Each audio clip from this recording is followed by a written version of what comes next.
Released on December 17, 1993, Mega Man X was the Blue Bomber's debut on the SNES, jump-starting Mega Man's first sub-series. The game just turned 30 years old this year, and to celebrate, I wanted to take a look at one of Mega Man's most impactful titles.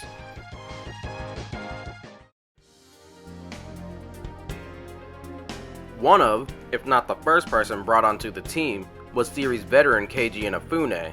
He was in shock upon receiving the order of working on a Mega Man game for the Super Famicom, but with the thought of a free meal in mind, he considered it an honor to work on the game. Alongside Hayato Keiji, Inafune was tasked with creating the main cast, and while Inafune would usually be the one working on the main characters, he had asked Keiji to do it. Even then, Inafune was designing this supporting character with his vision of a new Mega Man in mind. As he said himself, I wanted to make the character's personality a little more hardcore too, and I knew that if I was working from the design of the traditional Mega Man, I'd be stuck in that whole nice guy image. As you probably know by now, the character he designed was the fan favorite Zero, while Keiji went on to design the titular protagonist of Mega Man X, or its working title at the time, Super Rockman, which is similar to how a lot of SNES games just added Super to the beginning of their name, like Super Ghosts and Goblins. Back on topic, Keiji actually admitted that designing X gave him a little bit of trouble, as the broader range of colors the Super Famicom had access to gave him a level of freedom he wasn't used to. Another character Inafune ended up creating was the main antagonist of the X series, Sigma. He originally sketched 3 villains, one short, one tall and slender, and another chubby. Eventually, Sigma came about by melding these 3 designs together, but the idea of a 3 antagonist team would later be used in Mega Man X2 with the X Hunters. While Dr. Wily had a more likable side to him, Sigma was designed with absolute evil in mind. Bio also went through multiple design changes before definitively becoming the Boba Fett copy we all know and love, with one iteration having a Z on his helmet, which was later replaced with the Sigma insignia, and another trading out his arm for a ball and chain. When it came to designing the 8 Mavericks of the game, the designers made sure that they all stood out from one another, via their stature and color palettes. They went as far to make sure that you can tell each one by their silhouette. While I've already covered the main cast of Mega Man X, during development, there were originally 2 more supporting characters, RX and RY, who was a part of the Maverick Hunters. While it's not confirmed, this could possibly be RX. And who knows, maybe RY just kinda... Yep. Okay, but for real though. Moving on to the gameplay side of things, the developers wanted Mega Man X to be something familiar, but with some innovations. One of the most innovative and defining traits of Mega Man X, and eventually the X series as a whole, is the armor system. Mega Man X was being developed as RPGs like Dragon Quest and Final Fantasy began gaining more popularity, games that had your character grow as the adventure continued. As stated by Inafune himself, we were working on this game at the time when RPGs were exploding onto the market. The whole idea of experience points and additional powers according to your character's level was becoming mainstream. Then there was Mega Man, which was still a more classic representation of the action game genre. I started to feel that Mega Man was not shining as brightly in this light. That's why we wanted to bring in more power-ups. As far as weapons are concerned, Mega Man's always had the get new weapons by defeating enemies system going, so we wanted to add another form of powering up. This probably also bled into other aspects of the game, like heart tanks and sub-tanks. How did the wall jump come into play? Inafune got mad and kicked a wall. I'm not making that up, by the way. The game's iconic soundtrack was composed by Capcom's Alph Lyla group, which featured several musicians and sound designers working at Capcom. At first, Setsuo Yamamoto, who contributed the majority of the tracks found in the game, was the sole composer for Mega Man X. He tried his best to make sure Mega Man X's music didn't imitate the music from Mega Man games of the past, and eventually, 4 more composers were brought on board to help complete the soundtrack, with Yuki Iwa contributing Chill Penguin's theme, Toshihiko Horiyama contributing the password screen, Yuki Takahara contributing Boomer Kawanger's theme, and lastly, Makoto Tamazawa contributed both Storm Eagle and Spark Mandrill's themes.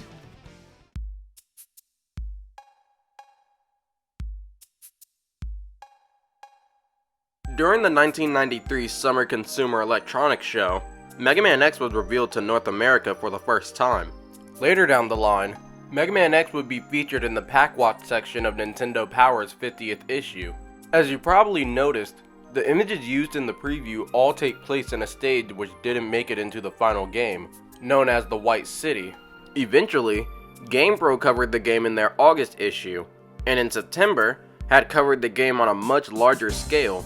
They included images of Central Highway, a much earlier version of X's completed armor, which was all blue with a visor and more profound shoulders, and also went further in depth about the game's story. They not only mentioned that Rush and Mega Man's other helpers like Eddie and Beat have joined the scrap heap, but that he had two new allies, the previously mentioned RX and RY. I honestly believe RX and RY would have served a similar role to Rush or Eddie, as it would make sense seeing how they cover RX and RY right after mentioning that Rush and the other helpers are gone. Some of the earliest footage of Mega Man X currently available comes from GamePro Power Up Episode 5, uploaded by Chaseman94, and Shoshinkai 93, uploaded by Satoshi Matrix. Both of these showings have a few aspects different to the final build of the game, like the explosion animation for enemies, and the life gauge having a P instead of X, something present in the various early screenshots as well. Something notable about the GamePro episode specifically is the fact that it not only seemingly has an early build of the stage select screen, but a Maverick that has never been seen in any piece of media. The preview given during Shoshinkai 93 shows us a lot of differences between this version and the final game, like the fact that X seemingly only has one level of charge, an unused jellyfish enemy appears, and the Heart Tank and Sting Chameleon stage is in a different spot. There's also a different version of Flame Mammoth's theme playing throughout the trailer.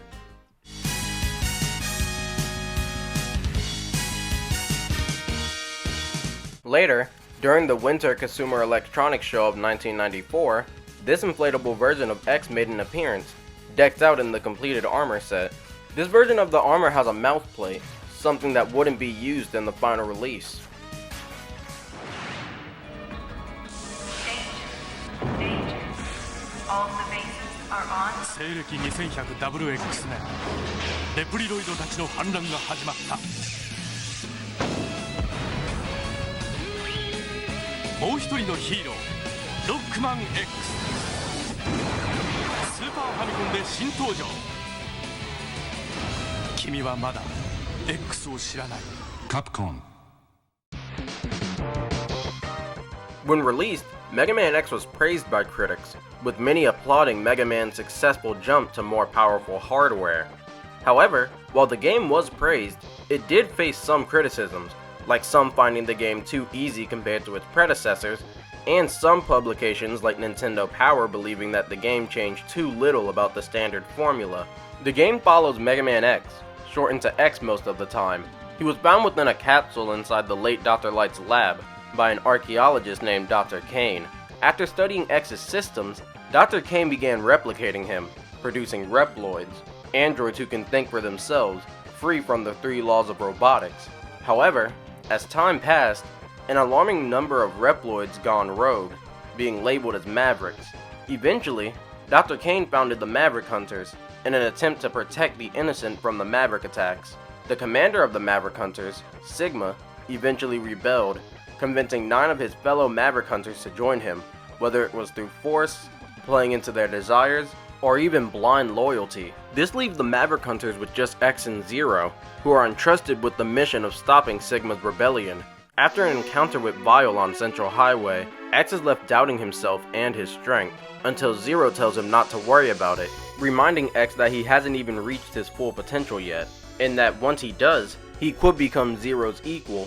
At first, X starts off with a pretty low health bar, and when taking the slide into account, less movement options than his classic counterpart. That is, until you visit Chill Penguin's stage, where he gains the dash boots. This one addition to X's moveset completely changes the game, accelerating the pace of it from here on out. And as you continue playing the game, it truly feels like X is becoming a more capable and versatile hunter. Alongside his growing arsenal of weapons, his damage output grows, and he's becoming a lot more durable thanks to the chest piece and life ups he's finding within the stages. He's also able to stay in the fight even longer thanks to his sub-tanks, and the previously mentioned weapons he takes from the Mavericks gain a more broader use once amplified, gaining 2 amazing defensive options, strong offensive tools, or even just means for an end. However, even with all this added power, he wasn't a match for Vile's ride armor.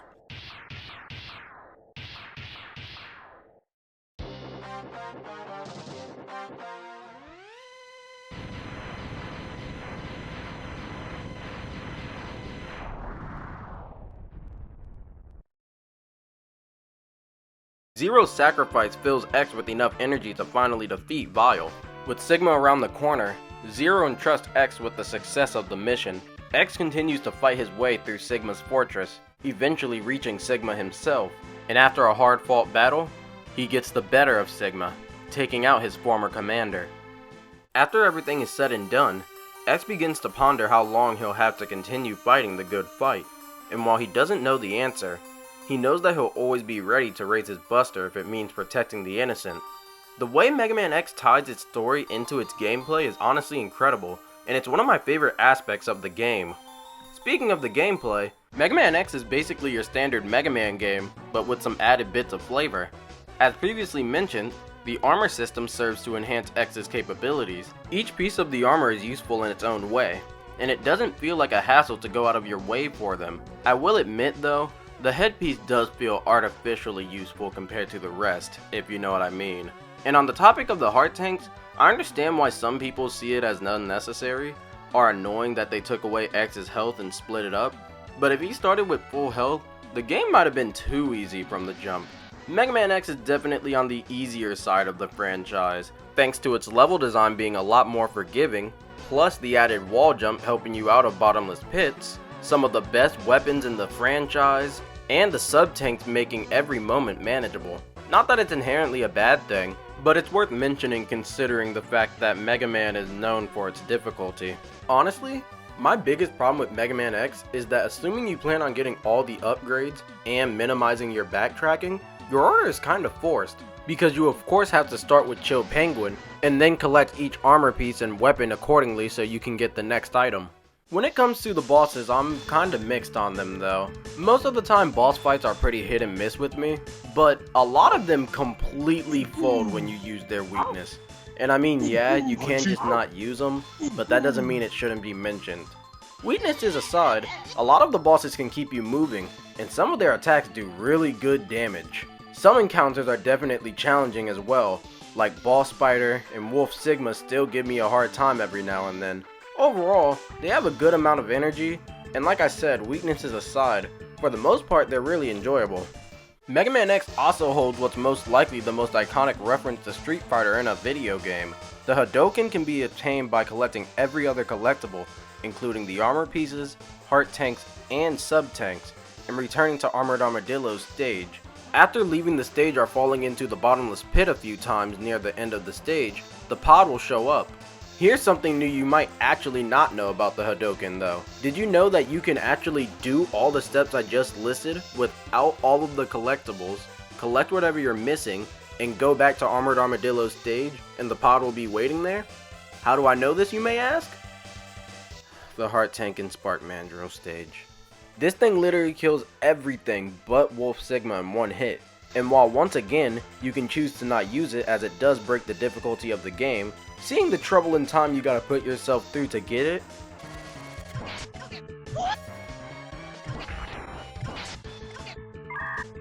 Here I come, X. Just counting the SNES version alone, Mega Man X went on to sell over 1 million copies, and would later be re-released alongside its sequels in the Mega Man X collection for GameCube and PS2. Even further down the line, it would be made available through Wii, Wii U, and 3DS Virtual Console. The most accessible version of the game today is through the Mega Man X Legacy Collection, released in 2015. The game also got 2 remakes, the first of which being Mega Man Maverick Hunter X, released for the PSP in 2006. It updated the style to match that of Mega Man X8, with the incentive of bringing in new fans into the franchise, and I really bought this for the video. I hate myself sometimes. Well, anyway, Mega Man X is a classic, and successfully launched a new series of Mega Man games for fans to enjoy for years on end, setting the blueprint for not only its sequels, but other games that take inspiration from it, including other series of Mega Man games. Well, first things first, I'd like to thank the Power of Mirror for this awesome rendition of Mega Man X's box art. It came out even better than I thought it would, and considering you made it this far, you'd probably enjoy his Instagram, as it has a good mix of Dragon Ball, Capcom, and of course, Mega Man art throughout. Second, all the sources alongside the music within the video are down below. This video is really fun to do research for, and who knows, maybe I'll make more like it in the future. Well, anyway, thank you for watching this long. I really appreciate it. Have a great rest of your day. Peace.